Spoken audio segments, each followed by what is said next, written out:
Beberapa waktu lalu saya beruntung dapat menerima vaksinasi COVID-19 sebanyak 2 kali sebagai tenaga kesehatan yang memenuhi syarat dari segi usia dan kondisi kesehatan untuk menerima vaksinasi di kloter awal.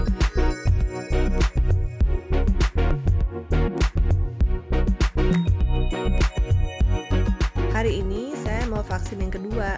Setelah vaksin yang pertama, waktu itu tidak ada gejala yang berarti, pegal di daerah suntikan, dan lapar. Mudah-mudahan hari ini vaksinnya berjalan lancar ya. Di seluruh dunia, vaksinasi COVID-19 ini sudah dimulai dilakukan sejak akhir tahun 2020 dan diharapkan makin banyak penduduk dunia yang dapat menerima vaksinasi. Memang, jenis vaksin berbeda-beda dan ada pro dan kontra dari segi efektivitas vaksin mana yang lebih baik. Tapi tentunya dengan pandemi ini semua vaksin diciptakan dalam waktu yang singkat, walaupun tentunya pasti tidak asal-asalan ya. Datanya pun beragam, dan seperti perkembangan ilmu pengetahuan kita mengenai COVID-19 masih berkembang dan terus berubah. Menurut hemat saya, vaksinasi adalah usaha yang ideal untuk mencoba menurunkan angka penularan COVID-19.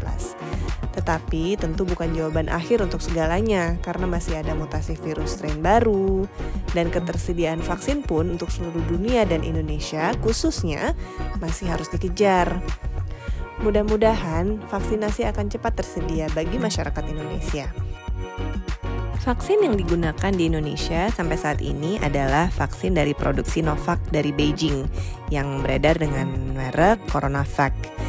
Cara kerjanya adalah menggunakan partikel virus yang sudah dilemahkan yang diekspos ke tubuh kita untuk menimbulkan antibodi tanpa risiko untuk terjadinya penyakit yang serius. Dibandingkan merek lain yang dikembangkan di negara barat seperti yang dikembangkan oleh Moderna dan Pfizer, cara kerjanya pun berbeda. Kelebihan dari virus Sinovac adalah tidak perlu disimpan dalam suhu di bawah 0 derajat Celcius, sehingga mungkin itu yang menjadikan cocok dibawa ke Indonesia. Tetapi, apapun itu, pasti semua vaksin mempunyai efektivitas yang beragam dari studi ilmiah. Dari studi ilmiah di Turki dan Indonesia, CoronaVac ini memiliki efektivitas 91,25% dan 65,3%. Cukup tinggi dan di atas yang ditentukan oleh WHO. Di awal penggunaan, CoronaVac ini memang ditujukan pada orang yang berusia 18-59 tahun.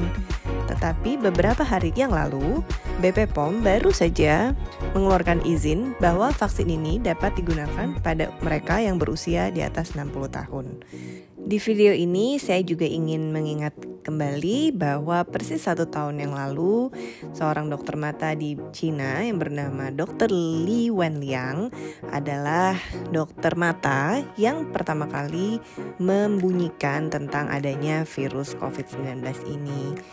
Mari kita sama-sama mengingat jasa beliau.